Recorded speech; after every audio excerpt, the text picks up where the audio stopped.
Well, hey there, YouTubers. This is 123 Comic Man here, and welcome to our first episode of Comic Book Outcast.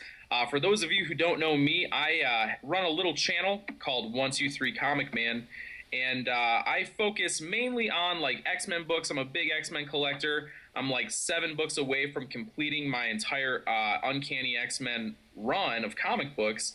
And I also read, current issues, and I try to stay up to date on everything that's coming out in Image, DC, and Marvel. Also, here we have Phil Cummings, and he's going to tell you a little bit about himself too. Hello, guys. I like Avengers and Batman, and I'm trying to get the whole Avengers collection. I'm down to 64 on Volume 1 and 77 total. I recently got issues 1, 2, or not 1. 2, 3, and 4, and I was really excited about getting number 100 at a good price because I've been searching for that one. So, this time we're going to, this podcast we're going to talk about Avengers versus X-Men, except no tie-ins. We thought it was a fitting first series since, you're you're a Avengers guy and I'm an X-Men guy. Yeah, it fills in perfectly. And we weren't going to talk about tie-ins because me personally, I don't know how Comic Man here feels, but tie-ins to me don't really add anything to the story of a usual event book. Do you have anything else to say about that? Yeah, it's like one too many tie-ins, and you just end up with one big confusing knot. So I guess this will be a plug for this book, Marvel Comics: The Untold Story. This book is like 500 pages of the Marvel Comics history, and near the end, they talk about why they do tie-ins for books for main events. They feel that comic fans, the devoted fans, the fanboys, won't feel that the story is part of something. It's not real for the continuity unless they tie it into an actual story. And so that's the only reason why they do it. And a lot of the times it seems like the tie-ins don't have anything to do with the story, so I like to try to stay away. Yeah. Okay, so let's dive right into this big behemoth of a book. 12 books in total. Actually, 13 if you count 0. And written by, 4 or 5 different people? Bendis, Aaron, Ed Brubaker, Matt Fraction, and Jonathan Hickman. Yeah. That's kind of like your first sign that this is probably going to be a fragmented story. Yeah. You know what I mean? I can't think. I don't know if there's anything that's written by like a bunch of people that I liked. Yeah. Trying to think of one thing. I don't know. It's kind of hard on the spot because I didn't write any notes down about that. That topic just sort of jumped out at us right this moment. Yeah. It's kind of like reading a choose-your-own-adventure book, and you think you know where that story's going, and all of a sudden somebody makes a decision. It's like, wait, what? It's like, why would that person do that? It doesn't stay consistent with their motivation at all throughout this entire story. I think they all are probably very good writers, but then they don't read each other's work. and so they're just like, anyway, we'll get into that. Yeah, and also it's the first thing that I noticed is the artwork was a lot better than I had remembered. I know John Romita Jr. gets a lot of flack, and probably rightfully so, but being inked by somebody else, it looks pretty good, actually, in my opinion. Yeah, I agree. I remember reading that series for the first time and thinking like, wow, it just looks like somebody ate a bunch of paint and then threw up this comic book. And that's how I felt then. And then looking back at it, it's like, it's not terrible. It didn't bother me as much as it did before. So I agree with that. Is there some? Let's talk about positives about the book as a whole, and then we can talk about like what we didn't like or what we expected, I guess.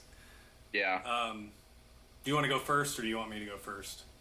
Well, I'll tell you, there were some moments that I really enjoyed that I thought were kind of funny. Like, for example, in the Round 4 book, there is a Wolverine beer joke. I don't know if you remember this or not, but like Wolverine kills a polar bear and is like walking, like has it draped over his shoulders as he's walking through the snow, and Hope like sets a beer trap for him, like leads, like has like a line of beer leading Wolverine to her her ship or whatever.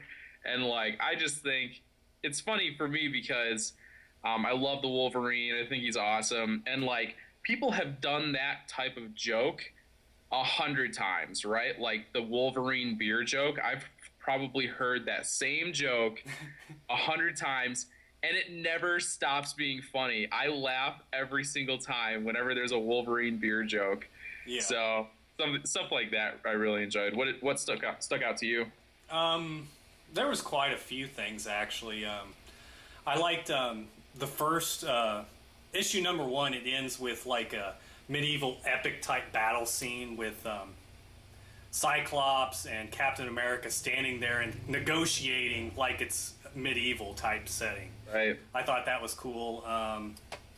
In issue 2, there's a X-Men type homage battle scene where the Avengers are on one side and the X-Men are on the other. Right. They're coming at each other. That was cool. For number 4, I wrote a note that polar bears do not live in the South Pole. True. There's a lot of stunning splash pages in a lot of this series, and it's so many characters. That's pretty cool. Mm-hmm. And in issue 11, there's a Hulk like monologue. Captain America gives this like Hulk monologue that doesn't really amount to anything, but that moment is really, really cool. Yeah, like for that whole page, you didn't know who he was talking to. Like he's like, we need you on our team. Like you have to fight with us. And then like you turn the page and it's like, Hulk will smash for you. That was funny. Yeah. So I think that's really the whole positive. Well, and I will say it. And for those of you who haven't read Avengers vs. X-Men, the general gist of it is the Phoenix Force is coming back. Spoiler alert, by the way, but the Phoenix Force is coming back to Earth because the Scarlet Witch basically by making the entire world having no more mutants, like with her magical power or whatever, the Phoenix Force is like, screw that. I'm coming back to Earth and making lots of mutants.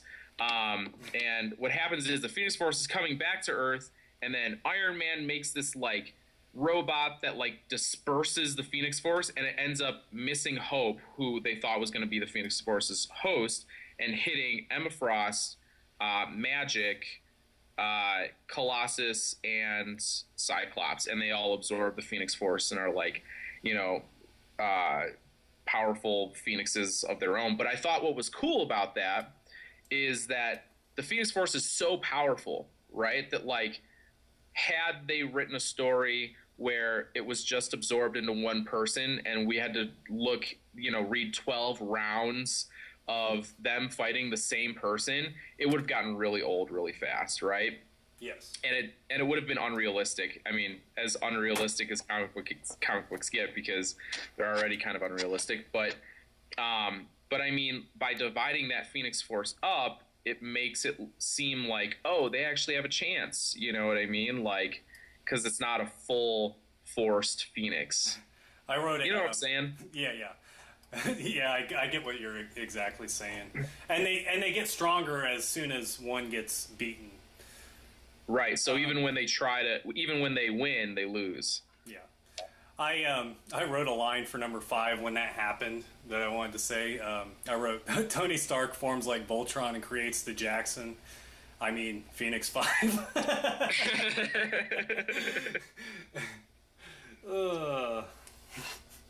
So anyway, I thought that was good. I thought that was kind of a new way to go about doing the Phoenix. The thing that I think they probably could have done better is not choosing such a tool to absorb the Phoenix and be the main focus. Like Cyclops, really? Like Cyclops? Well, I think they could have done so much. The way that I was reading the story at first, it looked like, Cyclops is on the verge of being a villain.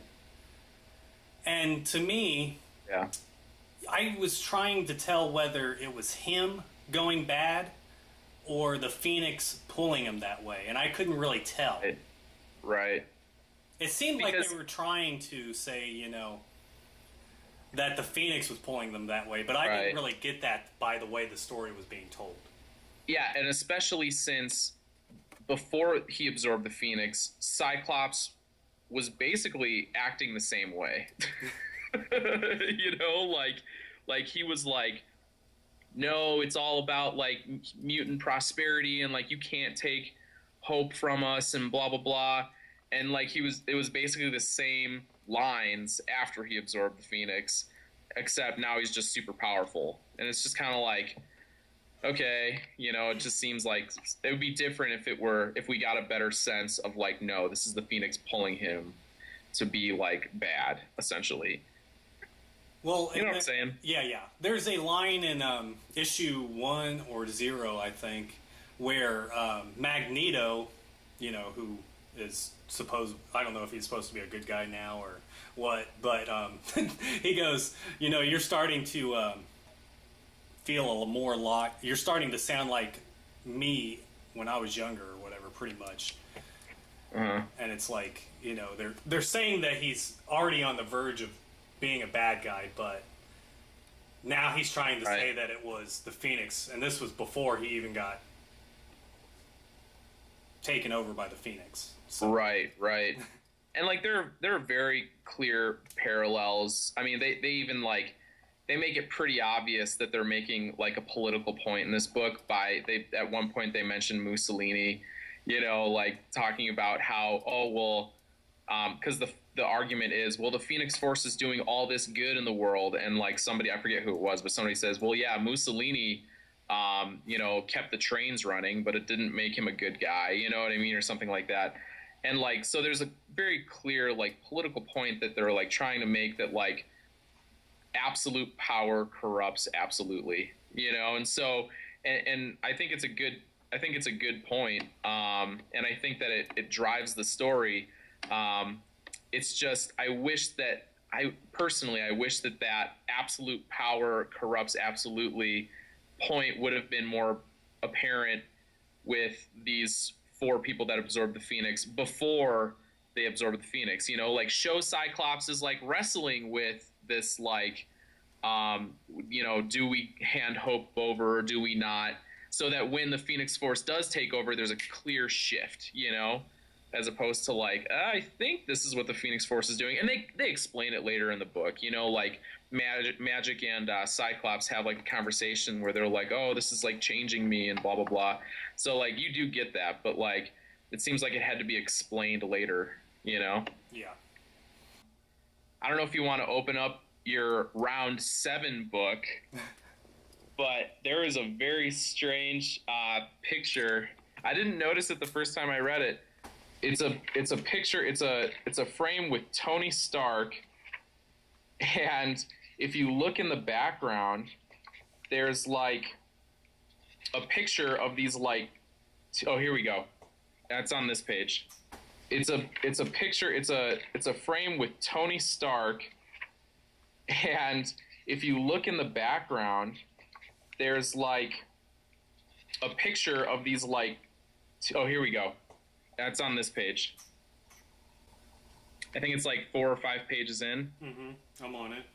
Okay, so look at the bottom panel, and then look in the background. The baby picture. There's like somebody's baby picture background, and not like a drawn baby picture. It's an actual picture. Like, an actual picture of like somebody's kids. I wondered if that was like some art director's like newborn or something like that they just wanted to like throw in the book. Maybe fraction or copials. I was like, what the heck is that? And it totally just like took me out of the book. You know what I mean? Like all of a sudden, like, you know, some writer or some editor's baby's pictures in the background of Tony Stark's, you know, like, it's just crazy. That is something. I don't know. It's just funny. I don't know, and the last of the book, a lot of the stuff, I know that they put it in there for like nostalgic reasons and stuff like that. Jean Grey talks to Scott in one part. You know, I had is he imagining this or is it really happening sort of thought in my head. And then they say no more Phoenix with Phoenix and Scarlet Witch and Hope, like a House and M type of ambiance to it. And sure. I don't know. It's more or less just, you know, rewriting House of M than anything at the end of this. Think so? Well, I mean, I don't disagree. I've never read House of M, so I. Well, they get rid of all the mutants by Scarlet Witch saying no more mutants, and it's right. Them all. Oh, okay, yeah, I see what you're saying. Yeah. So, I mean, more or less, it's just getting rid of, which isn't. I mean, that's neither good nor bad, I think. Yeah. Yeah. All in all, I don't know. As I reread it, my general sense was like, I felt like, I mean, I was reading these books and like I was enjoying them well enough, but like basically, I was waiting to read the last issue. You know what I mean? Like nothing really happened in any of these books except for like there was a battle, some random city gets destroyed, and then they escape. And then there's another battle and some ship gets destroyed and then they escape. And like basically the only casualty out of this whole book was, spoiler alert, Professor X dying, right? Yeah, and I mean, at this point, did anybody really care if he died? I mean, I mean, he hasn't really been a relevant character in the X-Men books. I mean, and that's the thing. That's what bugged me is I feel like there were no real consequences to this book or these books. You know, it's like. I was reading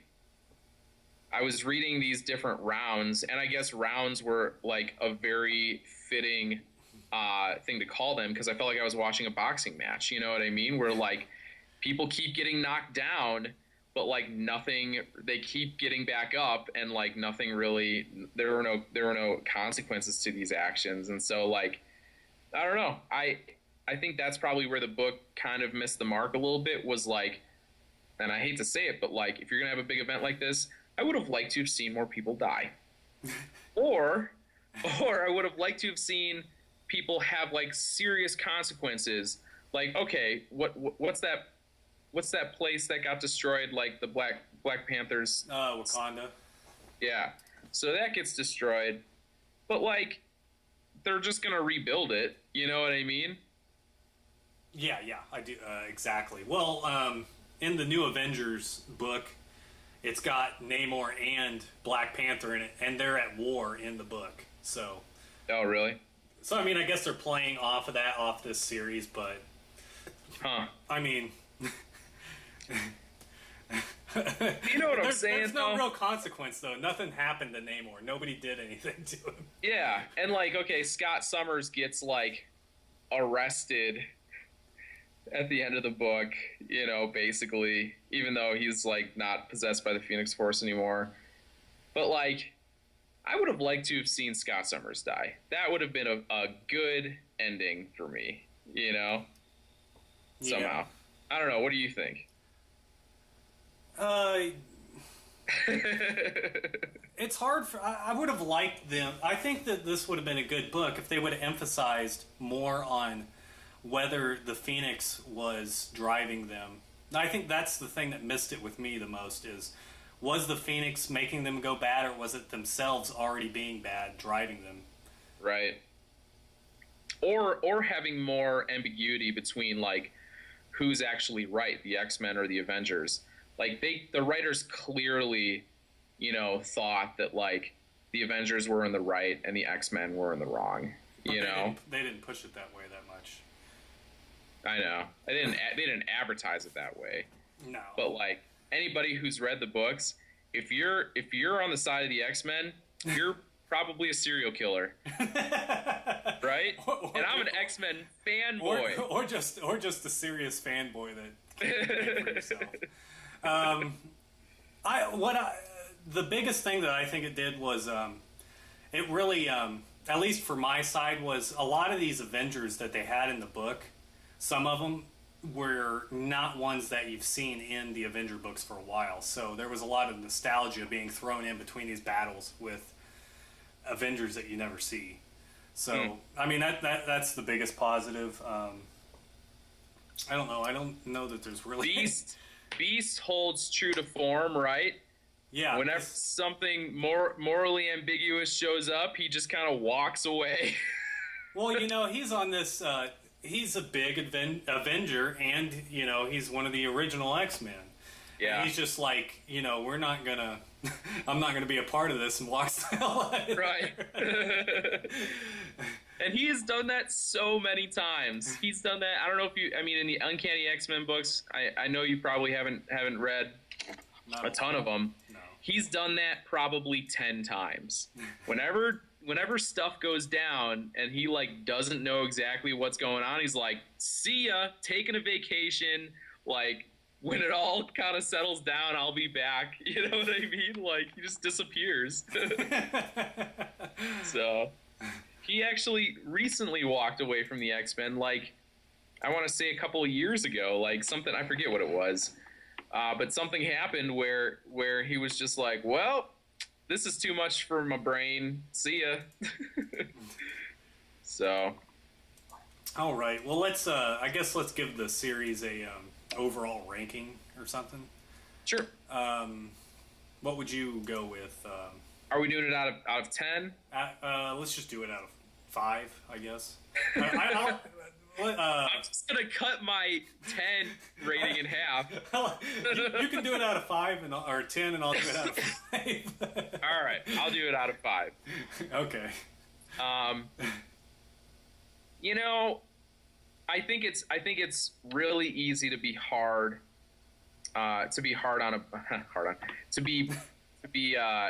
critical of a book like this because. Whenever you have big events like this, I think it's almost, if it's not perfect, it's a magnet for criticism, right? Yeah. And they do some things well, and they do some things right. And when I read them, I would say I enjoyed them good enough. Good enough to buy, but probably not good enough to reread. So I would say I would probably give it, even though I did reread it, but I would give it a 2.5 stars out of 5, just because, and those 2.5 stars are because I think they did something original with the Phoenix Force by dividing it up into, 4 different people, and then I thought that was cool. I think the thing that bothered me was that I didn't feel like these characters were consistent throughout all the books, and I can talk a little bit about that, but I'll just do my rating first. So 2.5 stars out of 5. I would say it's worth a read if you can pick it up for $1 an issue. But at this point, I wouldn't pay full price for them. Yeah. Myself, the rating, I'll I'll go with 3 stars, just because a lot of the first issues, there's a lot of good battles in the beginning before the Phoenix actually got there. Captain America and Wolverine fight, that was pretty cool. Yeah. And a lot of the nostalgia, like I said, with the Avengers characters. See, and for Avengers lover, that makes sense because, you know, I think if I were more of an Avengers fan, I would have enjoyed the books a lot more. Yeah, because they didn't show X-Men looking that well in the series, and we even had Wolverine on the Avengers side for for all the book too. So it's right. To take all of our cool characters and just make them Avengers. At this point, even Beast was on the Avengers side. Yeah, I would go with 3, and all that's because of nostalgia and less of storytelling, because I didn't think the story was that outstanding. Okay. Were you wanting to talk about the inconsistencies of the characterization, or? Yeah, so just one thing that stood out to me the most was, and this goes back to this whole idea of the Phoenix, not knowing how the Phoenix Force is affecting these characters. There's a big change between round 6 and round 7. And actually, let me check and see if they're written by different people. Oh, each one was written by a different person. 6 was written by Jonathan Hickman, and 7 was Matt Fraction. Yeah. So, and there was a big change in characters for me. In round 6, Scott Summers says at the end of the book, like, basically, we're gonna go kill the Avengers, right? Yeah.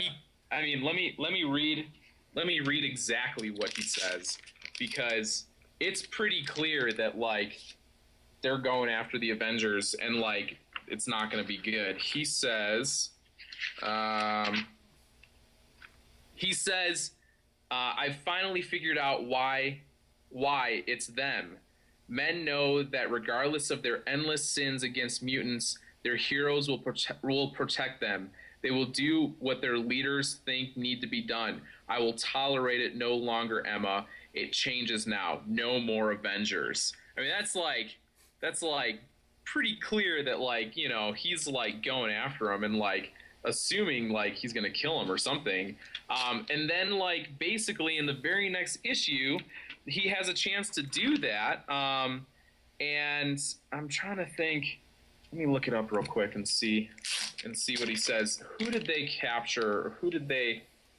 Oh, it was. Let me look real quick. It was Hawkeye. Oh yeah. So basically, Emma like incinerates Hawkeye, and like the dude is like inches from his life, and then Scott Summers says, "What are you doing, Emma?" You know. I don't know. I think that was too far. It's funny though, because it was like they were playing off. They were battling against the Phoenix Force or something. Like they were trying to make them look. I don't know. I don't know if they were trying to make them look like they were good people and the Phoenix. Yeah. I don't know. That's what I felt they were trying to do, but it wasn't done very well, in my opinion. In the next issue, Scott says, "We finally have the power to remake our world in our image. We have to get along to do it and not kill people that disagree with us." It's like... That's the exact opposite what the issue was before, yeah. And there's also a quote when Namor is destroying Wakanda where he says, "The power was given to us. We are the chosen. I was chosen. Yeah. Who are you to defy us?" And it goes back to that, you know, absolute power corrupts absolutely quote that we were talking about earlier. Yeah. It's just interesting. Yeah, so I guess we kind of agree on it's a good thing to read, but probably not a reread, actually. Yeah, yeah. And I do think, I mean, I don't think that anything happens in the book that like you need to know that in order to read these individual series to have stuff make sense, because at the end of it, it all basically goes back to normal.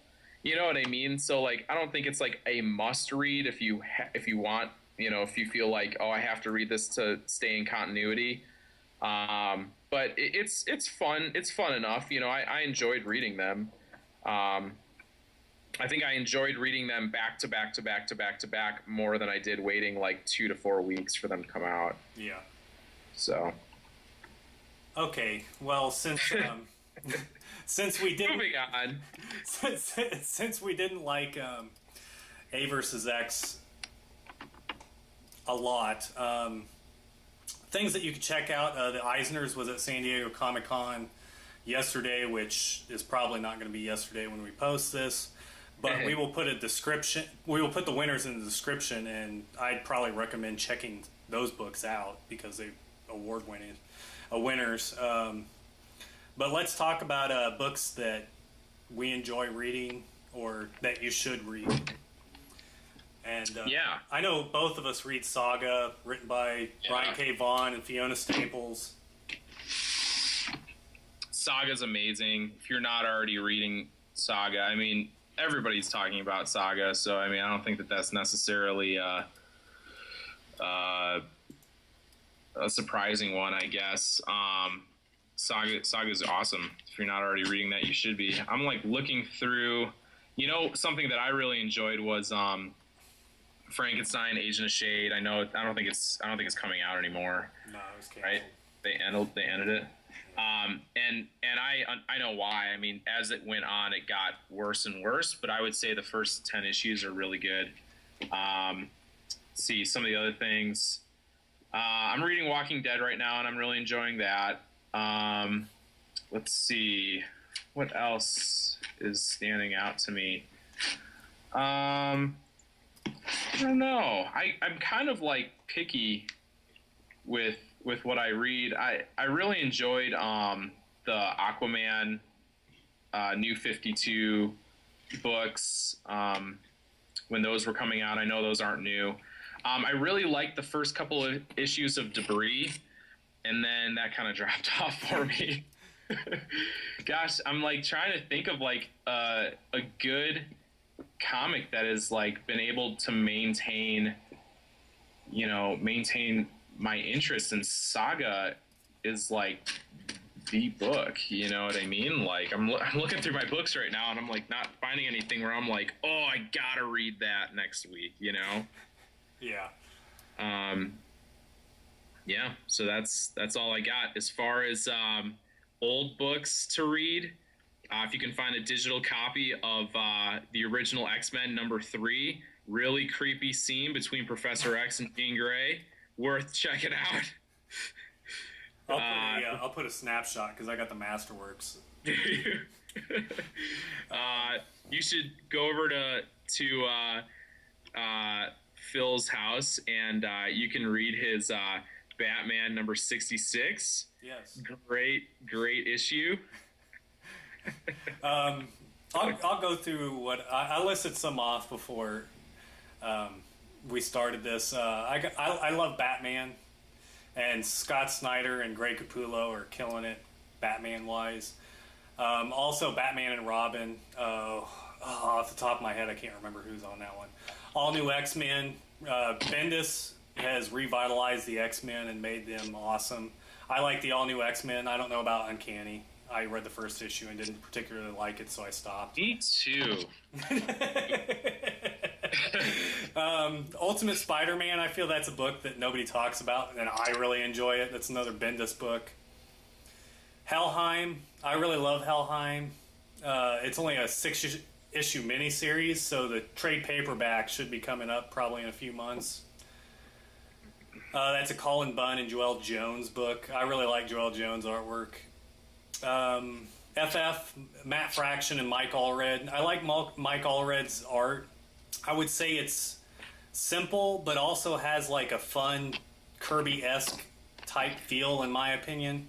I'll probably get murdered for saying that, but that's just my feeling. The Answer, that's Mike Norton and Dennis Hopeless. That's a real interesting book, and I just throwing out that I like supporting Kansas City people, and Dennis Hopeless is from Kansas City. The Whistling Skull, B. Clay Morton's from Kansas City, and Tony Harris is. The more I look at his artwork, he's awesome. And Peter Panzerfuss. Do you know anything about Peter Panzerfuss? You know I don't. Anyways, Peter Panzerfuss is a World War II reimagination of Peter Pan. And if you like, I've always liked Peter Pan ever since I saw the movie with, what's Hook? With, who's the actor's name? Dang it. Robin Williams. Robin Williams. Ever since he did Peter Pan, it made me think, I can still be an old person and love Peter Pan. So, this is like a mixture between Band of Brothers and Peter Pan, so I think it's really cool. You get these epic World War II shots with Peter Pan, and yeah. Anyways, I think we're about done, so comment on our video, thumbs up or thumbs down, and hopefully tune in next time where we will talk about Saga, written by Brian K. Vaughan and Fiona Staples. Well, if you have any ideas of things to have us review or have us chat about, let us know too. I mean, we probably won't listen, but we might. We might. I know I got a library, so I have a lot of access to any books, and I don't know about Comic Man over here, but I mean, we have a library. I don't know how to read, but them's is some thick books. I only read the thin ones. All right. Well, again, thanks for watching, and tune in next time, guys. See ya.